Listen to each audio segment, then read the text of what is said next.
할렐루야. 고린도전서 12번째 시간을 저와 나누도록 하겠습니다. 오늘 우리에게 주신 말씀은요. 고린도전서 5장 1절에서 8절까지의 말씀입니다. 고린도전서 5장 1절에서 8절까지의 말씀. 우리 이 말씀을 가지고 적은 누르기에 대해서 저와 공부해보는 시간 갖도록 하겠습니다. 먼저 말씀 다 같이 읽겠습니다. 너희 중에 심지어 음행이 있다 함을 들으니 그런 음행은 이방인 중에서도 없는 것이라. 누가 그 아버지의 아내를 취하였다 하는도다. 그리하고도 너희가 오히려 교만하여져서 어찌하여 통한이 여기지 아니하고 그 일 행한 자를 너희 중에서 쫓아내지 아니하였느냐. 내가 실로 몸으로는 떠나 있으나 영으로는 함께 있어서 거기 있는 것 같이 이런 일 행한 자를 이미 판단하였노라.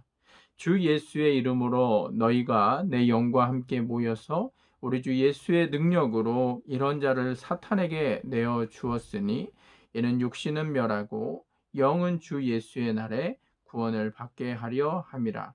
너희가 자랑하는 것이 옳지 아니하도다. 적은 누룩이 온 덩어리에 퍼지는 것을 알지 못하느냐. 너희는 누룩 없는 자인데 새 덩어리가 되기 위하여 묵은 누룩을 내버리라. 우리의 유월절 양 곧 그리스도께서 희생되셨느니라. 이러므로 우리가 명절을 지키되 묵은 누룩으로도 말고 악하고 악의에 찬 누룩으로도 말고 누룩이 없이 오직 순전함과 진실함의 떡으로 하자. 아멘. 오늘 우리에게 주신 말씀입니다. 우리 이 말씀 보면요, 우리 누룩에 대한 말씀이 있습니다.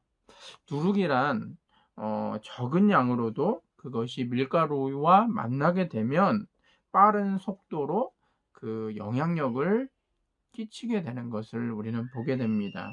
바울은요, 이러한 누룩의 모습이 죄의 모습과 같다고 생각했습니다. 그래서 교인들 중에 단 한 명이 저지른 죄가 있다 하더라도 그것을 그냥 묵과해 버린다면 마치 누룩처럼 빠른 속도로 공동체 내에 퍼짐으로 그것을 즉시 조치를 취해야 한다고 우리에게 가르치고 계시는 것입니다. 이런 의미에서 유대인들은요, 무교절을 지킵니다. 무교절엔 유대인들이 7일 동안 누룩을 죄의 상징으로 여겨서 모두 다 집안에서 그것을 내어버리는, 조금이라도 그것을 남겨두지 않고 그것을 버리는 그 일주일간의 기간을 우리는 무교절이다라고 이야기를 합니다.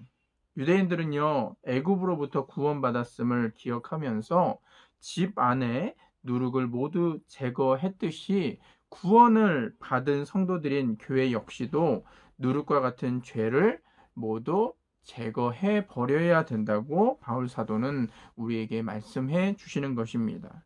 죄의 문제는 아무리 조그만 것이라도 해결하지 않으면 교회뿐만 아니라 개개인과 그 교회 전체가 그 영향력 아래에 있기 때문에 죄의 문제, 죄는 아무리 적은 것이라도 그것을 해결해야 된다는 것을 알아야 합니다. 오늘 본문으로 돌아와서 바울은 고린도 교인들 중에 음행에 대한 소식을 듣게 됩니다. 그러나 그가 더욱더 놀라고 충격에 빠졌던 것은 이러한 교인의 행동을 잘못을 알고도 그 교회가 묵인하고 있다는 것을 보게 됩니다. 오늘 2절의 말씀을 보면 이런 말씀이 있습니다. 그리하고도 너희가 오히려 교만하여져서 어찌하여 통한이 여기지 아니하고 라는 말씀이 있습니다. 고린도 교회는요, 그것을 알았습니다. 그리하고도 그들은 통한이 여기지 아니하고 그것을 묵인했다라는 것을 보게 될 때 죄에 대한 인식에 대한 무감각성이 어느덧 고린도 교회에 팽배하게 자리 잡고 있다는 것을 우리는 알게 됩니다. 우리는 고통이나 아픔을 부정적으로 생각을 합니다. 여러분, 고통이 다 나쁜 거라고 생각하는데요.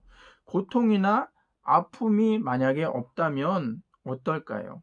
고통을 인식하지 못하면 나중에 문제가 발생하게 되었을 때 더 이상 회복 불가능한 상태에 이르게 되는 것을 우리는 보게 됩니다. 사람의 몸에는 여러 가지 장기들이 있습니다. 기관들이 있죠. 뇌도 있고요, 심장도 있고요, 위도 있고, 장도 있고, 여러 기관들도 있습니다. 그런데 그 몸의 기관 중에 하나인 간이라는 것이 있습니다. 간. 간은요, 해독 작용과 더불어 살균 작용을 하는 역할을 합니다. 또한 탄수화물이나 아미노산, 단백질, 지방, 비타민, 무기질, 또한 호르몬 등의 대사작용을 하는 아주 중요한 기능이 있는 것이 바로 이 간이라는 장기입니다. 그러나 이 간은요, 다른 어떠한 기관과는 좀 다르다고 합니다.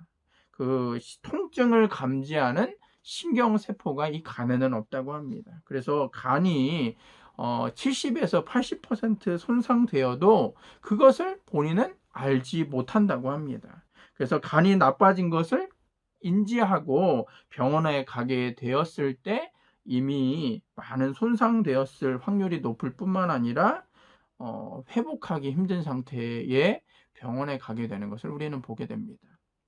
죄도 문제이지만 죄를 인식하는 영적인 무감각의 상태에 빠지게 된다면 어느 순간 죄가 이미 물들어 버린 상태가 되었기 때문에 나중에 그 죄에 대해 돌이켜보고 그것을 되돌리려고 하게 되었을 때 그것을 돌이킬 수 없는 상태가 되는 것을 우리는 보게 됩니다.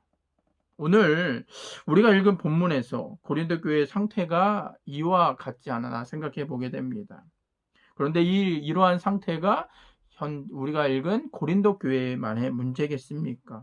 현대를 살아가고 있는 우리에게도 만약 죄에 대한 인식이 무감각하게 되었다면 우리도 이러한 바울의 꾸중과 바울의 이러한 말씀에서 자유로울 수는 없을 것이라 생각됩니다. 우리는요, 죄에 대해서 무관심하거나 묵과해서는 안 됩니다. 죄에 대해서 아파해야 하며 죄에 대해서 민감해야 합니다. 한편 오늘 6절에서 8절의 말씀을 보면 누룩과 같은 죄의 모습을 보게 됩니다. 그리고 누룩은요, 조그마한 것이 빠르게 전체에 영향을 미친다. 그래서 아무리 조그마한 죄라도 그 죄를 우리가 용납하게 되면 동일하거나 다른 죄들 역시도 방관하거나 묵인할 수 있게 된다는 것을 우리는 알아야 합니다. 죄는요, 죄를 잉태합니다. 죄는요, 전염성이 강합니다.